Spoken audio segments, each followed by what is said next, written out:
Thank you, Crystal. Thank you, everybody, for being here at your lunchtime. It's kind of ironic we're talking about stormwater recharge in a year where we've had hardly any rain, one of the driest starts of the year in the past 50 years. But that's the nature of stormwater. It's feast or famine.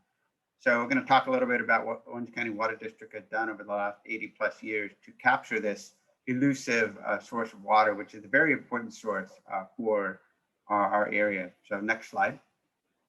So before we get started, just want to make sure everybody's clear on the units that we typically use in the water industry, and that's 1 foot of water that would cover an acre of land. So think a football field here in the illustration, covered by 1 foot of water, and that's the amount a typical family would use, 2 families would use in a year.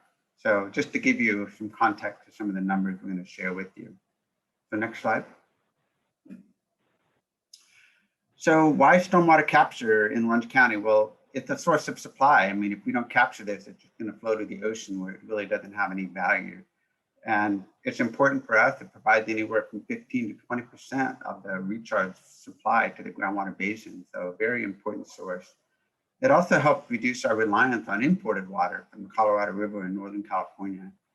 And it has a lower carbon footprint. You know, the cost of energy to pump Colorado River water and water from Northern California is very significant. I think it's the largest energy user in the state of California. So anything we can do to reduce that demand overall statewide. Next. So a little bit about Orange County Water District. We cover 370 square miles in North and Central Orange County. And the black line that you see on this figure is the district boundary, which roughly overlies the groundwater basin itself. South County does not have much groundwater to speak of. So they're almost entirely dependent on imported water. Whereas in our area, we provide 75% of the supply to the area in the district boundary with groundwater. And the rest is made up with imported water. Next. So we were formed in 1933 to protect and manage Orange County groundwater supply. Back in the 20s and 30s, there was a lot of overdraft. Groundwater was being withdrawn at a higher rate than it was being replenished. There was seawater intrusions. It was formed by the state to deal with these problems. Next. So location-wise, we're lucky that we're at the bottom of the Santa Ana River watershed. The Santa Ana River watershed is shown in the graph here. It's very large coastal watershed in Southern California, covers 2,600 square miles. So when Bob talks later, he's in the upper watershed, San Bernardino, near the foothills and the mountain. And he'll talk about some of his activities. And the district, we're at the bottom end. So we're kind of at the receiving end of all the runoff, the stormwater that comes down from this watershed will eventually flow through Prado Dam and down the Santa Ana River and out to the ocean. So we're fortunate from a stormwater capture standpoint to be at the bottom end of the watershed. Next slide. So over the years, we've constructed dozens of recharge facilities. These are basically big lakes and holes in the ground that basically we funnel water into to allow it to percolate into the groundwater basin and recharge the underground aquifers. And this map here shows where we've constructed these basins over the past 80 some years. And note on the right of the diagram, you can see Prado Dam. And that's really an important source of capture for us. And I'll talk about it, and Kim will talk about it more after me. But that's really our first place to capture water. And then that water is released down to our recharge system that you see here in this graphic. So next. So capturing stormwater is tough. It's like capturing lightning in a bottle. It's hard to do. And why is that? Well, storms, when they come, they can produce really high volumes of water for very short periods of time. And the water can move through the watershed very rapidly. The watershed's been developed over the years and urbanized, and engineers have crafted flood control channels to move that water and downstream. And then some years we have multiple storms, wet years, and other years, like right now, we have none so far, basically, for the years up to now. So there's feast or famine. The other thing too is stormwater can carry high sediment loads. So as I mentioned, we do a lot of recharge with stormwater, or we like to call it chocolate milk. We get this chocolate milk and we're diverting it into our recharge basins, and they become plugged with sediment, and that clogs our recharge basin. So it's a continual battle to maintain high percolation rates while you're recharging dirty water, basically, with a lot of sediment in it. So next.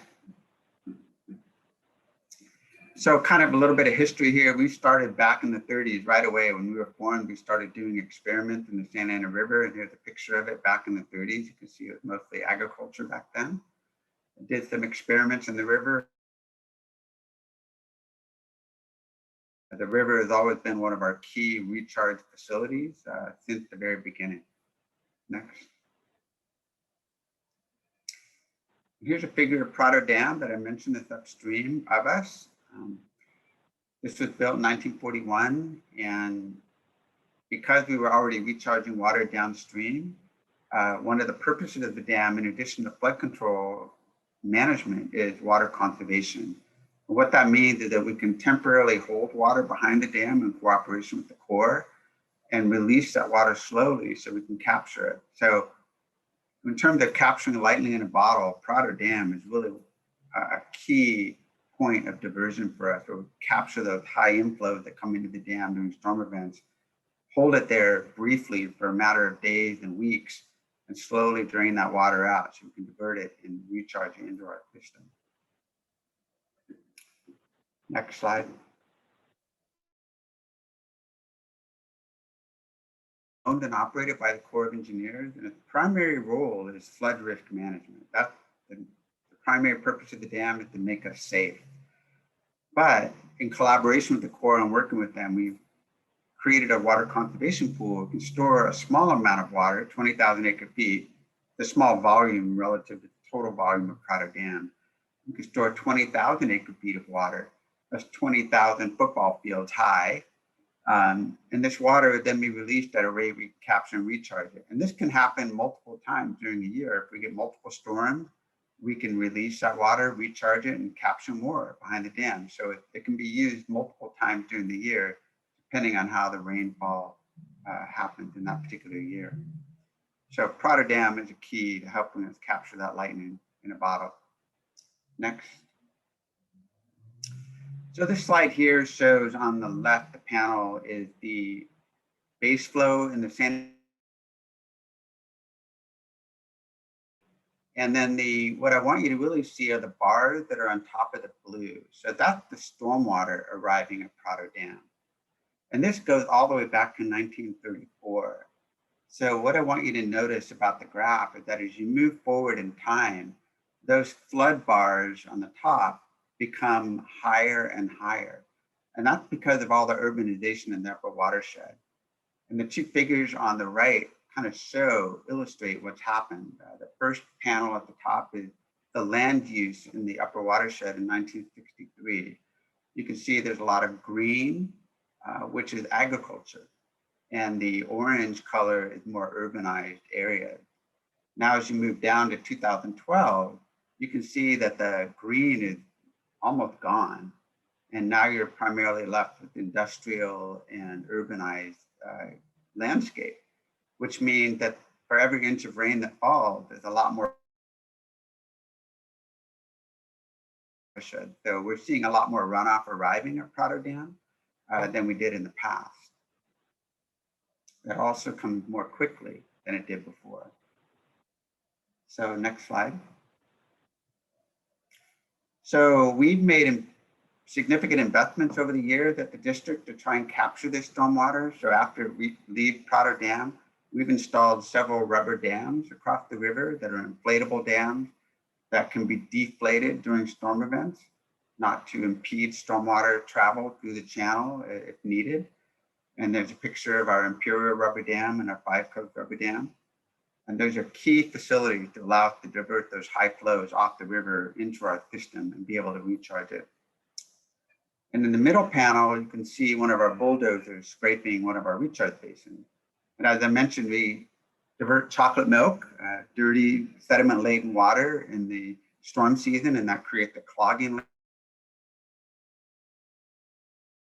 silt and clay that settles out on the bottom that effectively seals off that basin. So we've installed pump stations and a lot of infrastructure to be able to quickly pump out our basin, dry them, scrape them with our heavy equipment, and then put them back into operation.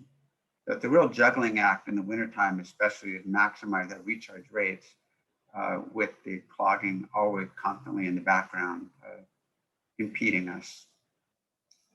So next slide. So this graphic here shows the success of all the effort that we've had, that we've made to invest in our system and do cleaning. So you can see here starting in the 80s and 90s, when we put in the rubber dam, when we built some additional recharge basin, we saw a dramatic increase in the amount of stormwater capture that we can now obtain that we weren't able to obtain before. So really fruitful investments, Prado Dam. So the combination of the two really provided a lot more yield than we ever had before. So next slide. So why can't we get it all? Well, this picture here, graphic, shows the amount of captured stormwater at the bottom, the green, and the uncaptured stormwater at the top in the blue. As you can see, there's some years of really wet years, like 2004 and 5 was a record wet year in Orange County. We had over 30 inches of rain, more than twice the annual average. And we had a lot of stormwater capture, very high year for stormwater, but also a lot of that water was lost to the ocean. And so why can't we get it all? Well, next slide, I'll help explain it a little bit more. So this here shows the storm that we had back in January, February 2017, pretty recently. We had 2 storms that year. They're relatively showed the rate of flow coming out of Prado Dam. So you can see it starts out around 500 cubic feet per second, which is down at the bottom. That's the rate at which the core is releasing that water, so we can capture it and recharge it. And then next slide. So what happened then is the big storm coming in, the Corps had to dump that water out because we're already maxed out in our water conservation pool. So they have to release that water downstream, and they're releasing it at up to 5,000 cubic feet per second, which is much higher than we're able to capture with our rubber dam. So our rubber dams have to be deflated, and that water goes to the ocean. And then once that flow rate goes back down to a lower level, we can reinflate our dam and we're back in business. So this, no, go back, sorry, we're not done.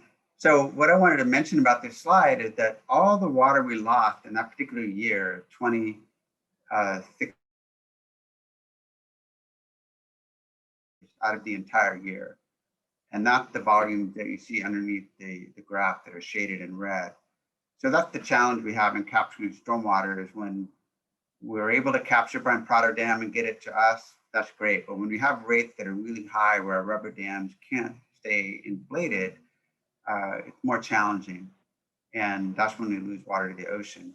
But fortunately, that doesn't happen very often, and we're very efficient in capturing stormwater that's below a certain rate of 1,000 cubic feet per second. So next slide. So we're not content with what we have.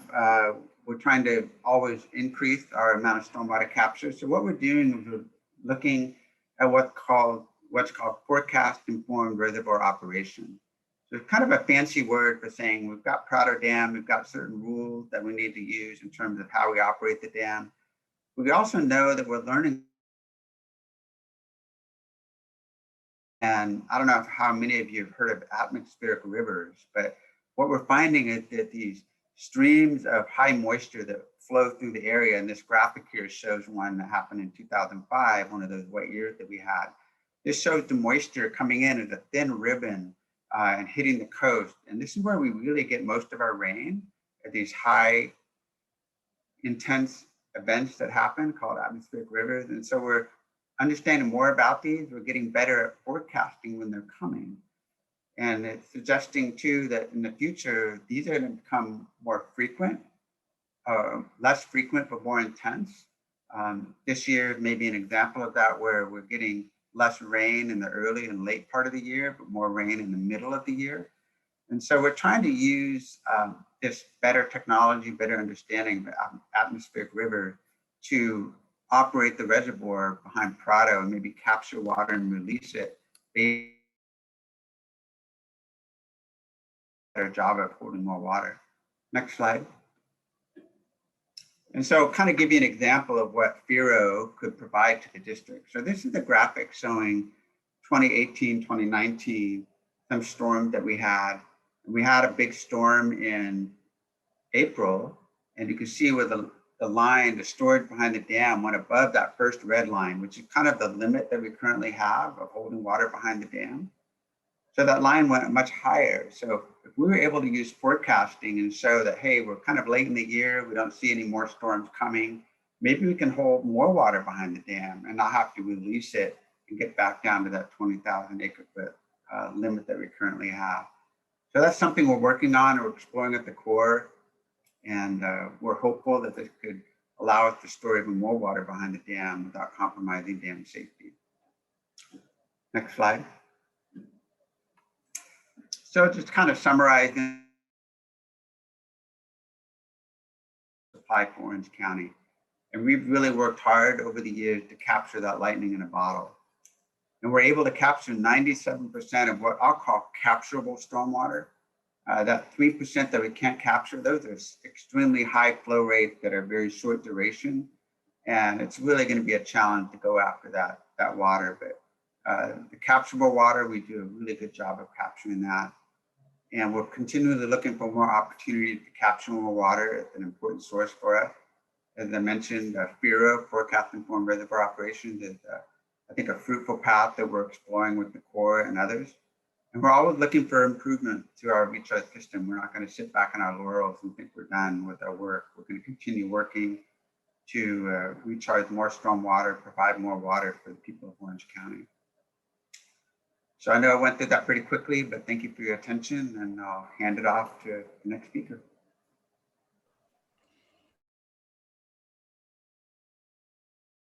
Next presenter, and Kim is joining us by phone, so if you can't see her, that is why. But take it away, Kim.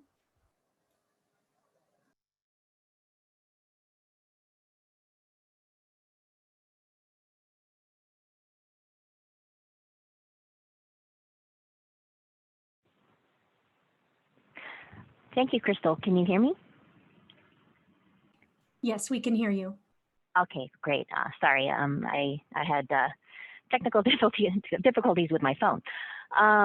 Thank you. I wish I could have been able to view Adam's presentation there live. I was not able to participate in the Zoom call, but I was able to listen to all the great information he was sharing in relationship to Orange County Water District's operation and their close collaboration with the Corps, in particular with the operation of Prado Dam. So my presentation in terms of our operations. Prado Dam is specific for water conservation. My name is Kim Gilbert, and I'm the chief of the Reservoir Regulation Section here in Los Angeles District of the Corps of Engineers. And we are the owners, operators, and maintainers of Prado Dam and Reservoir. It was, as it was already mentioned, it was constructed back in 1941, and it's located in the upper Santa Ana River Canyon. Next slide.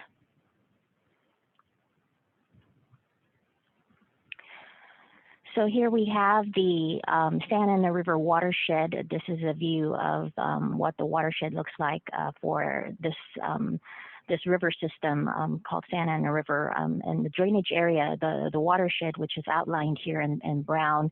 The overall square mileage of this is 2,400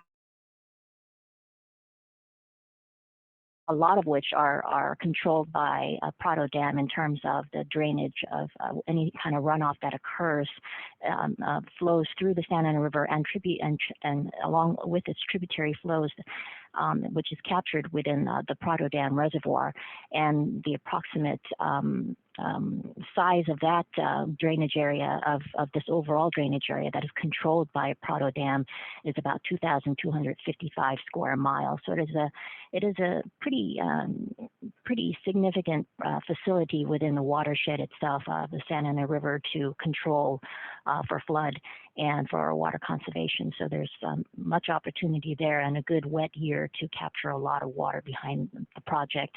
And also to provide safety for the Orange County residents downstream who could be impacted by higher discharge runoff through the Santa Ana River.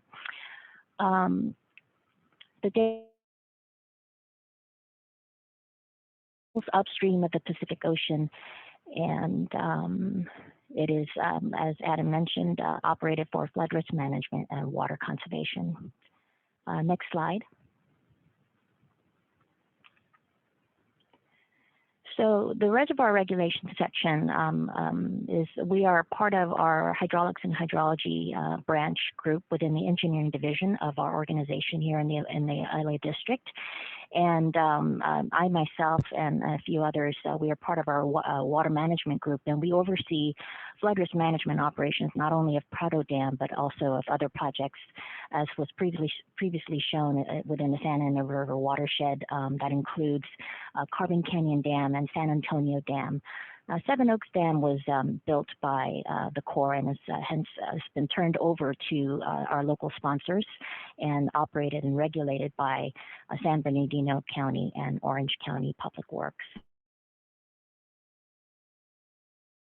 Of the Prado operations, in particular for water conservation, we closely coordinated with the water district, Orange County Water District, in terms of what might be coming into Prado Dam. So we would get a forecast from the National Weather Service and the River Forecast Center in particular, when they indicate that there's a significant storm that is approaching, arriving, and they provide us a 5-day look ahead in terms of what could be expected in terms of rainfall runoff intensity and volume, as well as the total overall inflow volume that could be received at the Prado Reservoir. And from that information, we plan accordingly, not only in terms of coordinating with the water district, but internally within our own operations group, so that we can be ready to make the appropriate discharges from Prado Dam with respect to water conservation or for flood risk management. We have projects, and for Prado Dam and Reservoir, we have a document called the Interim Water Control Plan, and it is in an interim stage currently because the project is undergoing modification construction, and there's also construction happening downstream of the project along the Santa Ana River called Reach 9, and that is to provide improvements to the channel facilities themselves so that they can handle a larger discharge from Prado Dam. Discharge right now from Prado Dam, it's normally a base flow that goes through the project, which is about anywhere between 100 cubic feet per second up to 250 cubic feet per second, and that's base flow, which is just basically stream flow that goes through the project with the gates at their standby position. So just to clarify, this project does not normally hold water all year round. It is what's called a dry dam, and it is storm runoff from a storm event that occurs within the watershed. So all the water impounded behind the dam is temporary, and it is impounded first for safety in response to for flood risk management, and also while we're impounding the water, we coordinate with the water district in terms of the appropriate discharge that could be released from the project so that they can go ahead and start diverting the water that is building behind Prado Dam. So we have a water control plan that dictates the amount of water that can be stored behind the dam, and sometimes when there is an interest to pursue a change to the operation, it is called a deviation to the water control plan.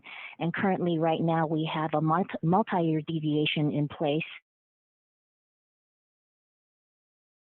Increased maximum storage capacity for water conservation. So the 20,000 acre feet of storage capable that Adam is talking about is due to this deviation to the water control plan being approved, and so that we can better maximize stormwater capture behind the reservoir to assist with water conservation endeavors. So the water conservation pool is also called our buffer pool, because that it is to state that this is still a temporary pool impoundment, and it's a buffer pool because it is storage that is borrowed space from for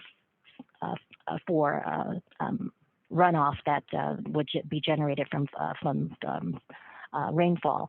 So it is space that would normally be taken for flood risk management is and right now the maximum elevation up to which water conservation could be stored is 505, elevation 505. And up to that elevation is approximately equivalent to about 20,000 acre feet of potential storage. Currently, there's also a study taking place, a feasibility study with a change to the water conservation alternative, which proposes that this deviation that we currently have in place will be approved on a permanent level, so that we can implement it upon the when the study is complete and it is approved. Then we will be able to permanently adopt the deviation as a normal part of the water control plan of the project. So there would be no more seasonal variation. Right now, the water control plan calls for, during the flood season, the February of the next year. During that period, the maximum storage allowed was up to elevation 498, but with the deviation in place, it is now we are now able to maximize up to elevation 505. So during this time of the deviation, there is no seasonal variation to the buffer pool, and after the completion of the feasibility study, with the water conservation alternative being approved, that seasonal variation to the buffer pool will also go away. Next slide. So this is a diagram of the interim water control plan that is currently in place, and it's got a lot of notes. This is really made up for the operators, which is us. So this is our reference in terms of how we need to determine what kind of interest and in terms of our coordination with the Orange County Water District. As you can see here, is up to elevation 505, the invert elevation being, or the bottom elevation of the reservoir being elevation 470. And so what's called the debris pool here in this diagram is the range in which where we get the initial runoff as the pool starts to build behind within the reservoir. The debris pool is an area in which we allow the excess debris that would come into the reservoir along with storm runoff, which includes excess sediment. We would allow for that to settle within the reservoir itself, so that we can, when we do make larger releases, that whatever excess materials have washed in do not get sucked out through our outlet works of the dam.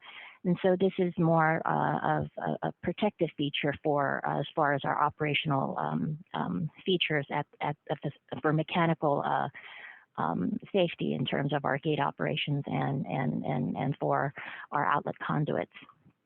And the buffer pool is right above the debris pool, the top of the debris pool being elevation 490, And from 490 up to elevation 505, that entire space is the water conservation buffer pool in which we provide storage, temporary storage for water conservation benefits. The debris pool in itself is also water that can be utilized by the water district, so that anywhere between the bottom of the reservoir up to the top elevation of 505, we can coordinate the discharge of what the water district can divert downstream for recharge into their spreading ground facilities to benefit water conservation. Next slide. So as we operate Prado Dam, as we coming out of the flood season, which ends on March 1st. From that point on, we are also mindful of sensitive habitat within the reservoir, along with endangered species. There's a bird called the leaf-spelled vireo that we are sensitive to. We are mindful of in terms of their nesting period and their period of presence within the reservoir, and that generally starts between mid-March and goes on through the summer months. So during this time, we also have in place an agreement with the U.S. Fish and Wildlife for a sort of an environmental regulation that's in place in accordance with their biological opinions. So we make sure that if there's any kind of water that is impounded within the reservoir, within the water conservation pool, above 498, we are aggressive in terms of making our discharge from the reservoir to make sure that we don't maintain a high pool to impact any habitat in existence within the reservoir that could be inundated due to reservoir impoundment. So there's a running average of 350 cubic feet per second of discharge that needs to be maintained during the non-flood season month, while the pool elevation remains above 498. If the elevation of the top of the buffer pool elevation of 505 is anticipated to be exceeded, and this is whether it be a flood season or non-flood season, we are then switching gears from water conservation mode to operating the project for flood risk management. So our discharge from the project could go up to 5,000. This very closely with the water district, with the understanding that we try to forecast how long we might need to keep up this maximum discharge, and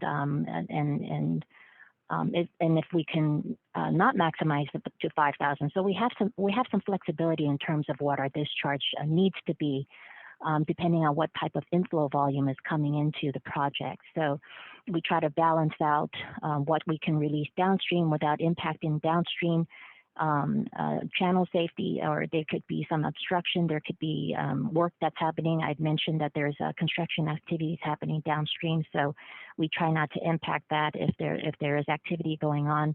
So there is flexibility in terms of what level of flood risk management discharge we need to make in order to bring that pool elevation back down to 505 or below. Including the buffer pool. Actually, the debris pool is always built, and anything above that is subject for flood risk management discharge, which includes the entire buffer pool range from elevation 490 up to 505. So if we saw that there is a huge significant storm event and runoff that would be coming into the reservoir, then we make it a point to make more aggressive discharge from within the water conservation pool. So, which could also mean that we might have to drain the pool entirely and going back down to the elevation 490, so that we can have that entire storage, maximize the storage available for any kind of flood runoff that is anticipated from the event. And this is completely for flood risk management purposes, and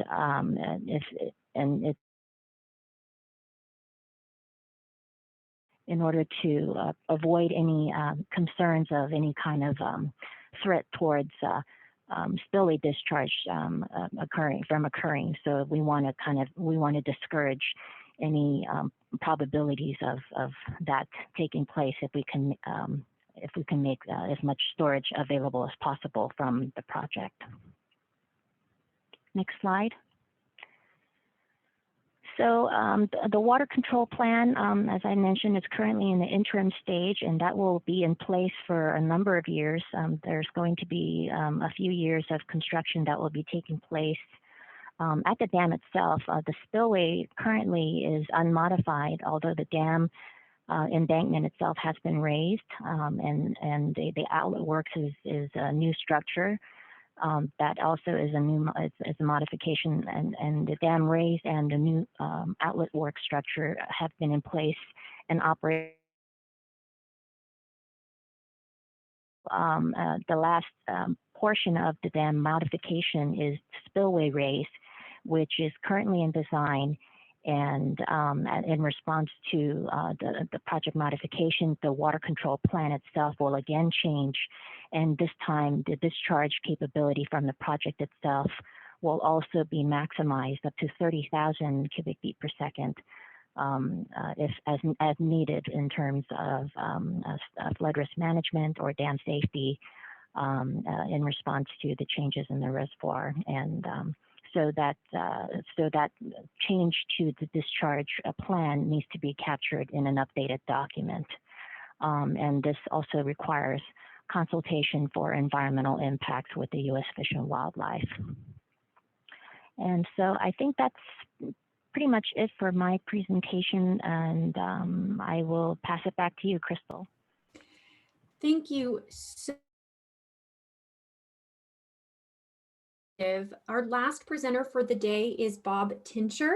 And I do wanted to add, I know it is already 12:45, but please keep asking those questions. We are going to start answering some of them in writing to help out with timing. We want to answer as many as possible. And we will be able to stay on a little bit past 1 o'clock to answer some more. So with that, I will turn it over to Bob. Thank you, Crystal, and good afternoon, everybody. So we started at the bottom of the Santa Ana River watershed, and now we're going to talk a little bit about the top of the Santa Ana River watershed. Next slide. Before I get into our stormwater capture program itself, I wanted to provide a foundation background for you. Next slide. This is another graphic of the Santa Ana River watershed, which Adam showed earlier. The watershed is shown in that light blue boundary. And then the red boundary shown on this slide, district boundary. Another thing that's shown on this slide is all of the blue line streams in the watershed, and they are sized based upon their contribution to the Santa Ana River. So as you can see, the larger or thicker lines on this chart all go through our service area. So essentially almost all the water that flows through the Santa Ana River watershed starts up in our service area. Next slide. Adam already talked about our feast or famine hydrology, but it really shows up on this chart. So this is a chart that we use to track the rainfall in the 3 major watersheds that feed the Santa Ana River. And if you focus on the green line, whenever the green line is trending upward, we have above average rainfall. It's trending downward, we have below average rainfall. So you can see that in 1945, we had a 20-year drought that lasted until 1965. That drought was the reason that our agency was formed. That drought also created a couple of lawsuits. The lower watershed and the middle watershed sued the upper watershed to try to figure out who gets what when we talk about the water resources in the watershed. And I'm going to talk just briefly about the Orange County judgment to lay a foundation. But the other thing I wanted to point out to you is that we have been in a drought since 1998.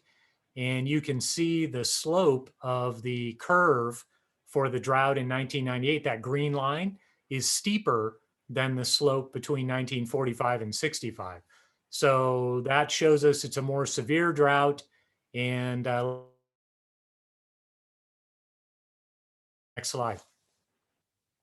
So I want to give just a basic overview of the Orange County judgment. Next slide.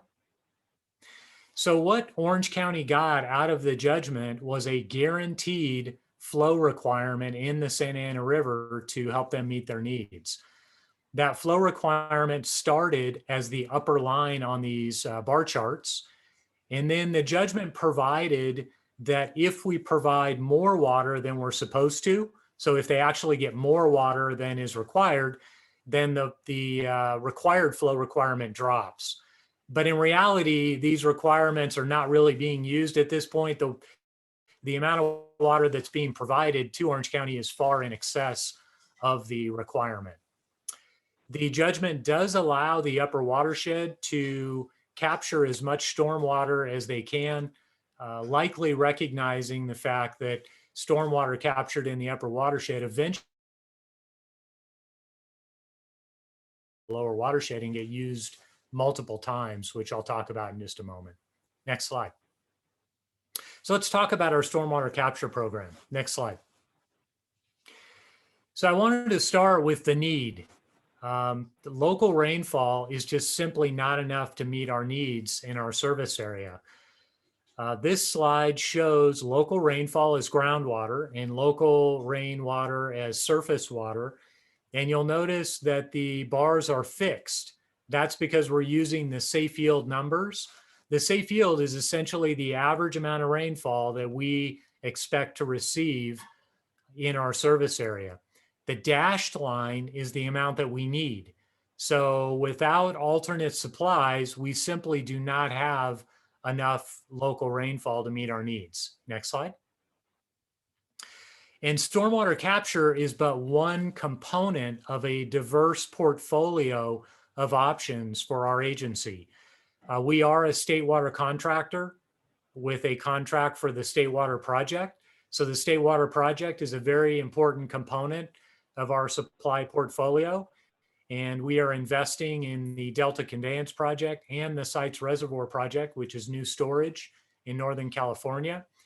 But conservation is also an important element, storage and recycled water. That portfolio, along with stormwater capture, gives us a reliable water supply.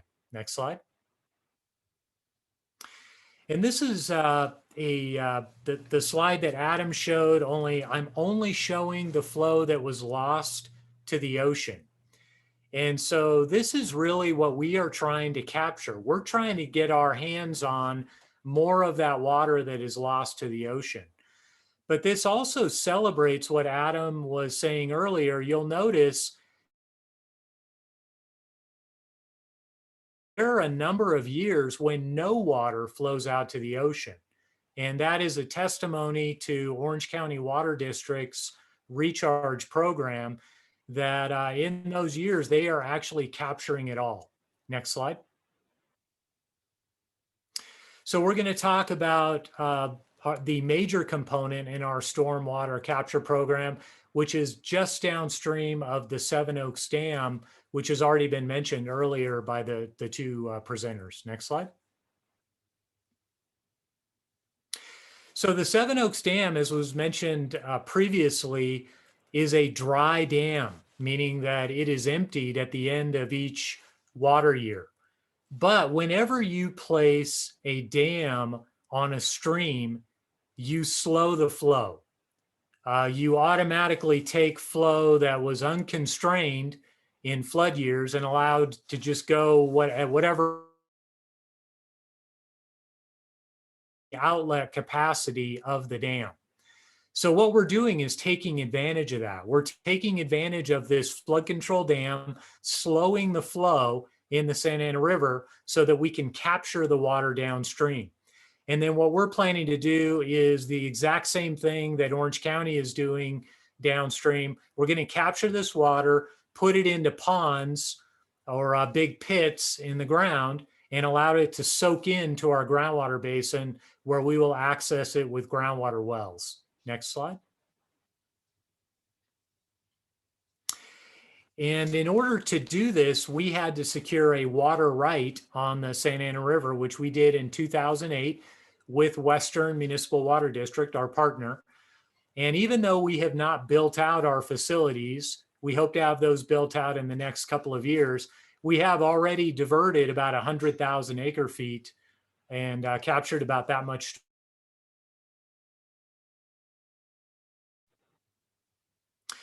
Like Orange County Water District, we have just joined the Water Affiliates Group of the Center for Western Weather and Water Extremes. And so we are hoping to do a FIRO study for the Seven Oaks Dam, essentially the exact same idea that Adam presented earlier at Prado.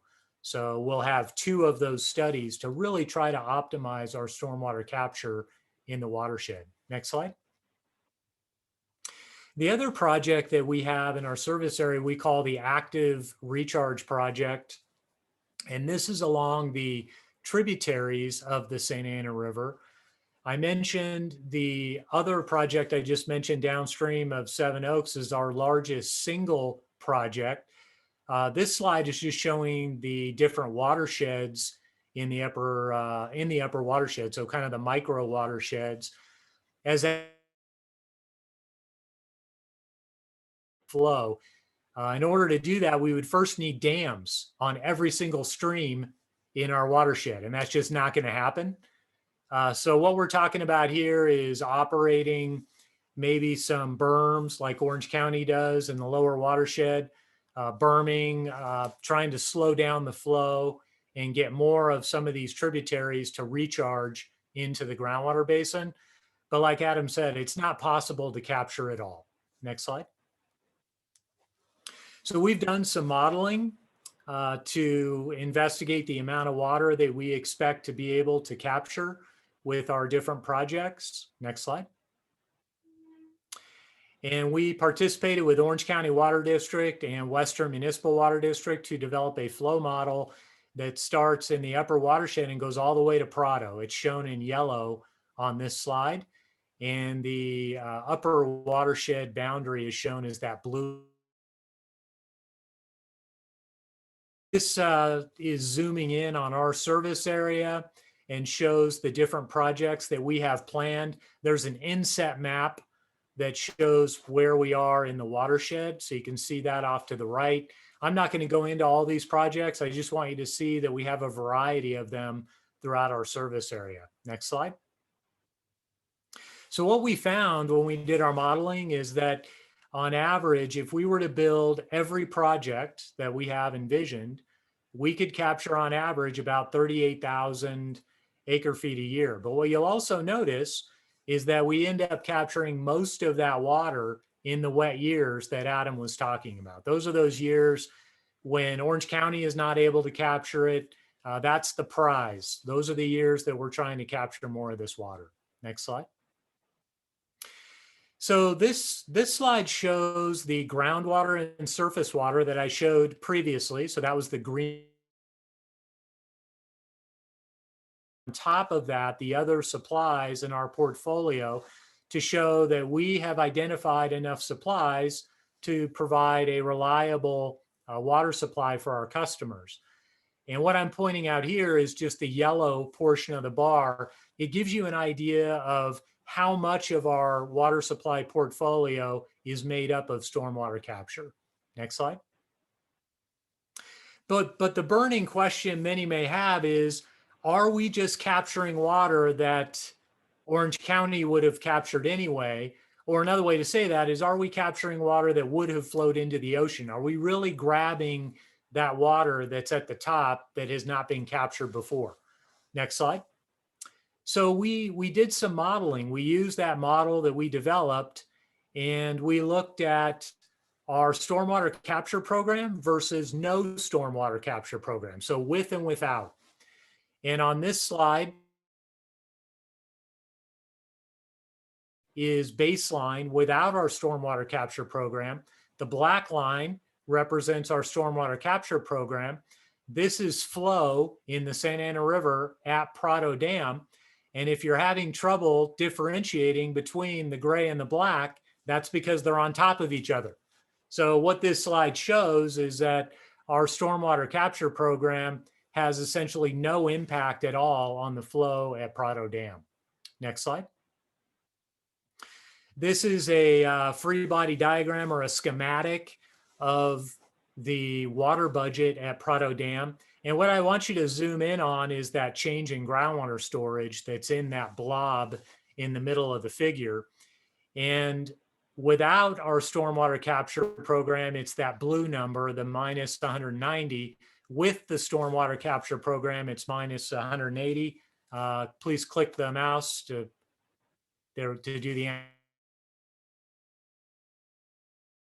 feet, not 10,000, 10 acre feet, which is well within the error of the model. Again, showing that our stormwater capture upstream is really capturing that water that was historically flowing out to the ocean. Next slide. So you may have noticed when I showed our water supply portfolio that we are anticipating having more supply than demand. And of course, that's reliability. But I want to talk to you about how we're planning to share the additional supply that we have over our demand should that materialize. We know there's a lot of risk in all of these numbers. So these numbers have a lot of uncertainty in them. They are not as fixed as they appear on this chart. But if everything happens the way that it happened in the past, this chart would come true. So next slide.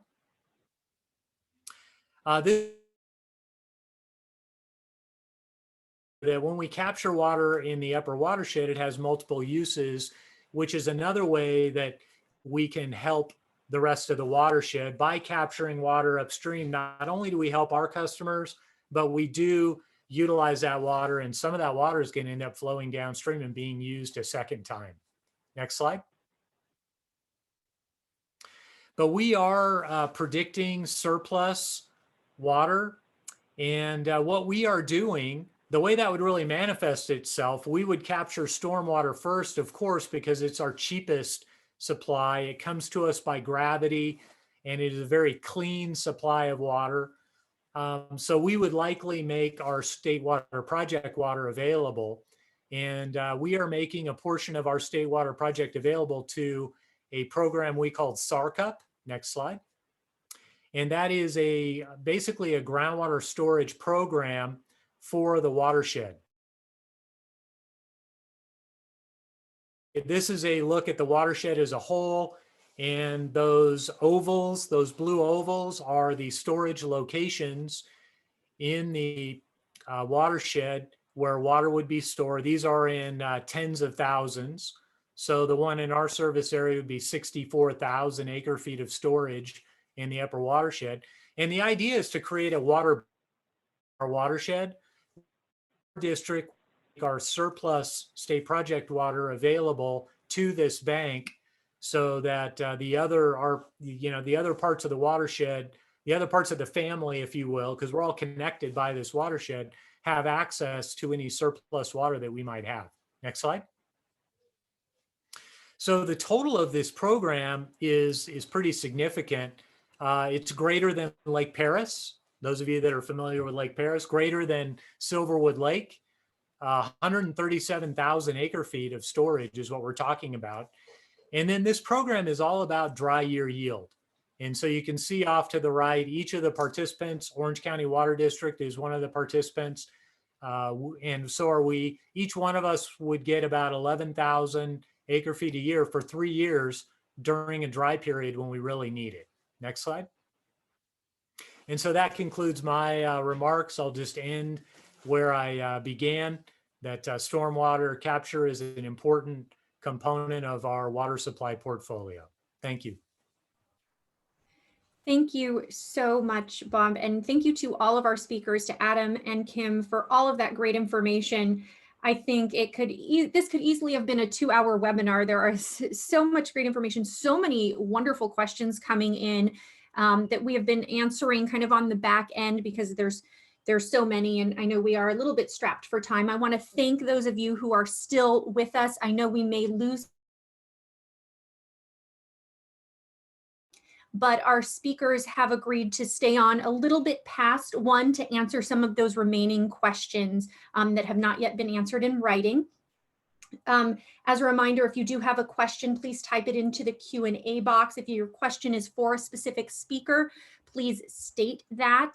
We were not going to be doing the raised hand feature due to the timing, but there are a few questions submitted prior to the webinar. So I'm going to start with those and follow up with those in the Q&A box. This first one is for Adam. How do you characterize and treat the captured water? Yeah, great question. Basically, like I said, when the water arrives, stormwater tends to be pretty dirty in terms of suspended sediment. That's filtered out pretty quickly. We have a unique process during the recharge called soil aquifer treatment. That means that the native sediments in the basin filter out and remove a lot of the other contaminants that might be present in stormwater. So by the time it gets to the aquifer and it's pumped out for drinking, that water is of potable quality. And so we let Mother Nature treat the water. We're very fortunate that that process is there. So that's how we do it. Thank you. Next question, Adam, I'll start with you and ask our other speakers to join in if they have anything to add. Are there any water rights requirements or other water rights implications associated with stormwater capture? Yeah, I think Bob can speak to that too, but we did go to the state water board and got a water right to the stormwater that arrived at Prado. So any water that arrived at Prado is ours, but anything upstream of Prado is fair game for Bob and others to take what they can. That's a good answer. All right, the next pre-submitted question. How do you reconcile finite water with a seemingly infinite number of people accessing every new potable source? Can there be an end to this? And if so, should some thought be directed to how this would or will be brought to public attention? Yeah, it's a great question. I think what's really interesting over the past decade or so, even though we've had population growth, water demands have been very flat. And that's because of the tremendous work that water agencies have done, changes in the plumbing code and other changes that have been made in utilities to maximize water conservation. So we're doing more with less basically now. So the projections are that even though with population growth increasing in Orange County, water demand is going to remain flat. So we're doing a pretty good job of using what we have. Excellent. The next question, I know sediment removal was mentioned briefly, but this question expands upon that. Is sediment removal involved in increasing capacity behind the dam, and what is the planned disposition of the sediment? Yeah, great question. We actually just completed a demonstration project where we removed sediment from behind the dam in a pretty small area just to assess the feasibility of removing sediment. We know that sediment's continually coming into Prado Dam, and so that water conservation pool that we have is slowly getting filled up. And so we want to try and preserve that storage because it's very valuable. And so the challenges are there's a lot of habitat behind the dam. It's expensive to remove sediment. We were just finished up the demonstration project, as I mentioned, and we found like 16 huge tires from heavy equipment buried in the dirt there behind the dam. And so you never know what you're going to find back there. But that's something we're looking into, and we're going to be continually evaluating the cost effectiveness of that approach to try and remove sediment and maintain our water conservation pool. And so that's something we're working on right now. And what other agencies recharge stormwater in Southern California? Well, Bob, right there, Bob, you're recharging stormwater, right? Yes. Yeah, there's a lot of them. LA County does stormwater recharge. We're doing it. United Water Conservation District has Lake Piru. They capture stormwater. So there's quite a bit of that work going on, and it's going to be expanding statewide. There's a huge effort called FloodMar that the Department of Water Resources is heading up, where they're looking at flooding agricultural land in the Central Valley with the stormwater to try and get more recharge into the ground. And so this effort is definitely expanding all over. Now all we need is a storm. Right? CWD comes from facilities in the Santa Ana River. Yeah, the Santa Ana River is about half of our recharge that we do. But the total managed recharge that we put into the basin every year is about 75% of what we use every year. So what we put in, it gets taken out every year on an annual basis. So I would say overall 75%. And this next question, this is the last pre-submitted question. It has two parts. Where else should OCWD plan to develop additional groundwater recharge basins or comparable recharge facilities to better capture more of the winter extra storm water from Prado Dam? And the second part, what large-scale facilities should be developed to more effectively remove suspended solids from the Santa Ana River stormwater season to better or more efficiently Like I mentioned, we're very efficient in capturing stormwater behind the dam. We're putting a lot of effort into capturing more behind Prado Dam. We're continually looking at our recharge system to see what we can do to optimize it and increase it. As far as sediment removal, we do have an innovative project we've been testing over the past several years.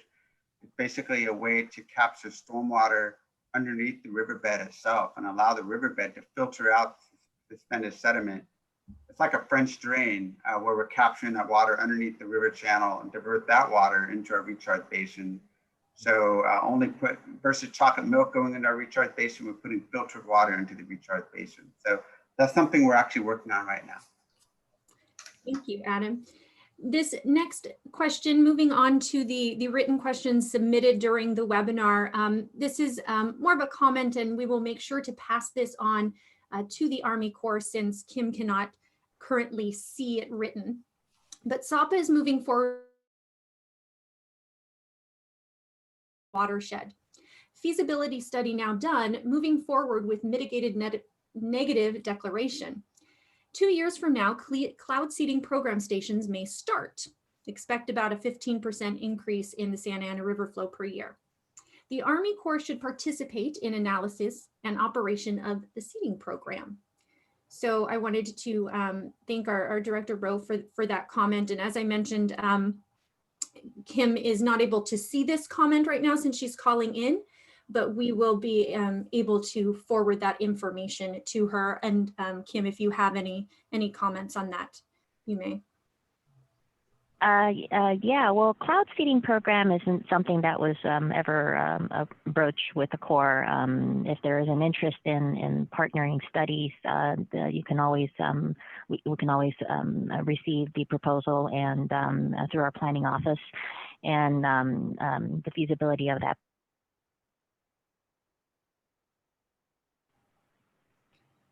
Thank you so much. It looks like all of the questions, the remaining questions have been answered in writing.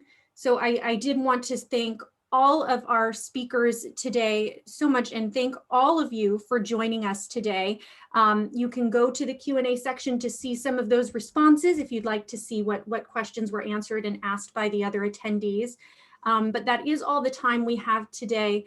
I want to thank our speakers for participating, for all of you joining us. I'm very happy you were able to connect with us via our new webinar link. I do hope you found this webinar useful. So much great information. Like I mentioned, it probably could have gone 2 hours and then some. If you did have any follow-up questions, please email us at info@ocwd.com and we will do our best to answer them or send them to our speakers to get an answer. As a reminder, this webinar was recorded. Water News. You will also be emailed a link to the recording tomorrow. So I invite you to visit our YouTube channel or our website to view recordings of all our previous webinars, which are held monthly, and each month features a different topic. Again, thank you everyone so much. Have a great day. Thank you. Thank you.